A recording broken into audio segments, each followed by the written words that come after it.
You know, the last chapter of Exodus, it can feel a little dense, right? Almost like a really, really old set of assembly instructions, but what if I told you it's actually the climax of an epic story? A story about transforming meaningless slavery into meaningful worship, and about a God who wants nothing more than to dwell among his people. Okay, let's dive into this. The entire book of Exodus is really framed by this one stunning contrast.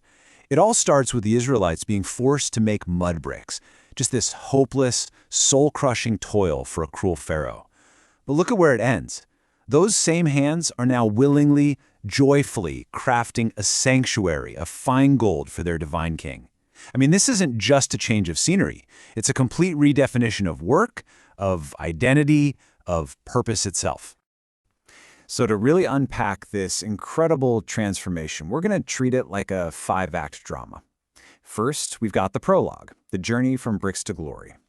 Then Act 1, we'll look at the divine blueprint God gives them. Act 2 is the obedient assembly, which builds to our climax in Act 3, the moment God's glory descends. And we'll wrap it all up with the epilogue, this new reality of God's mobile, guiding presence. All right, let's set the stage. This story is really about a profound shift in a people's very soul. I mean, how do you go from being a slave, where your entire identity is defined by what's done to you, to becoming a nation of priests, defined by the service you do for God? That's the leap we're talking about, from servitude to sacred service. And what's so powerful here is the theology of the work itself. This act of building, it isn't just a means to an end, it is the end. It's the physical expression of their brand new freedom and their totally new relationship with God. Think about it. They're not building a home for a tyrant, but for their rescuer. This totally sets the stage for the incredibly precise commands that are just around the corner. And that brings us right to Act 1. All the materials have been gathered, and you can just imagine this holy silence falling over the entire camp. And then God breaks that silence. He gives Moses a set of urgent, meticulous instructions. The time for prep is over. The time for creation has arrived. Now, what's so crucial to understand here is that Moses isn't acting as an architect or some kind of creative designer, not at all. He's more like a faithful transcriber. God shows him a tabnit, a heavenly pattern, and his only job is to replicate it perfectly, right here on earth. So this isn't about human creativity. It's about bringing a little piece of heaven's perfect order into the chaos of the wilderness.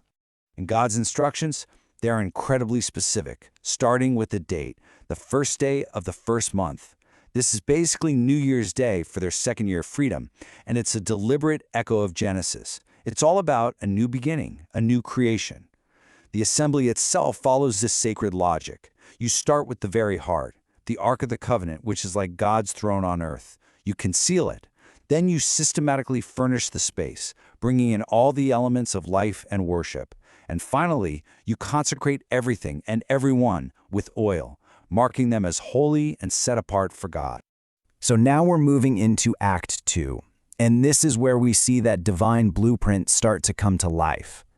This act is all about meticulous, faithful, and absolutely perfect execution. Every last detail matters. As you read through this chapter, you'll start to hear a phrase repeated like a drumbeat. It's a sacred refrain that shows up 8 different times. As the Lord had commanded Moses. Now, this isn't just repetitive writing. It's the theological core of the whole operation. It really underscores that perfect, humble obedience is the only thing humanity needs to bring to the table for heaven to literally touch earth. And as Moses and the people obey, what takes shape isn't just a tent, it's a symbolic miniature universe. You've got the ark at the spiritual center, God's throne. The table of showbread symbolizes earthly provision. The lampstand's 7 flames, they mirror the celestial lights. The incense represents prayers rising up to the heavens, and that veil marks the boundary. They are literally building a perfectly ordered cosmos right in the middle of a barren desert. I mean, just imagine the sensory explosion that's happening here. The contrast is so stark.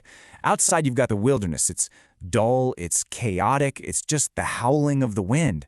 But inside, it's a sudden intrusion of heaven.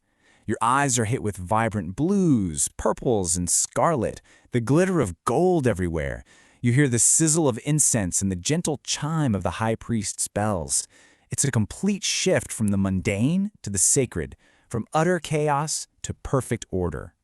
And check this out, there's a clear theological path just to get inside. You can just walk into this holy space. First, you had to pass the altar's fire, which signified atonement for sin. Then, you had to pass the laver's water, which was all about purification. The message was crystal clear. Forgiveness and cleansing are the non-negotiable prerequisites for approaching a holy God. And all of this brings us to the climax of our drama. The human part of the work is done. Every pole is in place, every curtain is hung. Moses has been perfectly obedient. But at this point, the structure is still just a beautiful, empty tent. Human work can only go so far. Now, the divine action has to begin. The text gives us this simple but incredibly profound statement. So Moses finished the work. It totally echoes Genesis 2, where God finished the work of creation. It's this moment of completion, of finality. You can almost feel the pregnant pause hanging in the desert air. And that's the question on everyone's mind. Okay, we've done everything we were told to do. We built this magnificent thing. So what happens now? The entire nation just holds its breath, waiting for the divine response. And then it happens. A cloud. And we're not talking about some wispy vapor, but a thick, tangible presence. It descends and covers the tent. And the glory of the Lord, the kavod, the heavy, weighty, manifest presence of God himself fills the tabernacle. This isn't just a gentle visit. This is a sovereign occupation. God is taking possession of his new home. And then, in what is maybe the most stunning reversal in the entire story, the text says that Moses, the man who spoke with God face to face as a friend, the one who received the law up on Sinai, was unable to enter. The glory was just too pure, too powerful, too overwhelmingly holy. It's this breathtaking moment that shows us that even when God chooses to dwell with us, he is still awesome, unapproachable, and utterly, utterly holy. Okay, now for the epilogue. The glory has descended. But what does that actually mean for the journey ahead? See, the climax isn't the end of the story. It's the beginning of a whole new way of life for Israel. God's presence wasn't meant to be static. The tabernacle becomes the living, breathing soul and center of the nation on the move. That cloud of glory, it becomes their divine GPS. When the cloud rests, they make camp. When the cloud lifts, they journey on. By day, it's a cloud, giving them guidance and shade from the brutal sun. By night, it's a pillar of fire, giving them light and warmth. God doesn't just dwell with them, he leads them. And this just brilliantly illustrates how the tabernacle fits into a much, much grander story. This is just one crucial chapter in God's ongoing quest to close the distance between himself and us. It all begins in a garden where God walks with humanity. It continues right here in a tabernacle where God dwells among humanity. It takes an absolutely incredible turn in the incarnation when God becomes human, and it finds its ultimate fulfillment in the new creation where God will live with us forever. And the ultimate fulfillment of this entire story is found right here. The Apostle John, writing centuries later, uses the exact same language. He says Jesus tabernacled among us. That same glory, the one so overwhelming that not even Moses could enter its presence, it became flesh. In Jesus, the unapproachable became approachable. The invisible became visible. The tabernacle was the promise. Jesus is the fulfillment. So in the end, the story of the tabernacle is really the story of the entire Bible in miniature. It's about a God who redeems people from the mud bricks of meaningless slavery and invites them to build a sanctuary of gold. And it leaves us with this final provocative thought. What does it mean to live as if God has crossed every barrier, not just to visit, but to make his home with us?